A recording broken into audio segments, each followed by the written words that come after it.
Танад сануу ногоол гарав гэдэг. Саний гаргасан зураг бол манай аймгийн хогийн цаг. Тэгээд ингээд сайн ажиглаад харах юм бол хуванцаар сав тэгээд ялгарууд гэх мэт зүйлсүүд бүр нийлээ их байгаа.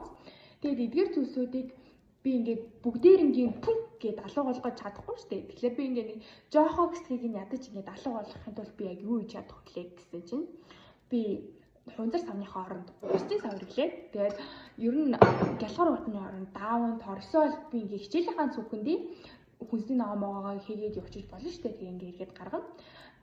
Тэгээд одоо ингээд жилийн дараа ингээд эргэж ирээд би ингээд эргээд дүү хогийн цаг дээр очиход бол яг л адилхан байсан. Тэгээд гэхдээ ингээд миний хэрэглээ тэнд ингээд илүү багассан гэдгийг бодглохоор бол ингээд бүр надад ийм амар бахархалтай санагцсан. Тэгээд ингээд та бүхний ч гэсэнд ингээд ийм ингээд эрэг нөлөөнд ингээд хүрээсэй гэж хүсэж байна. За баярлалаа.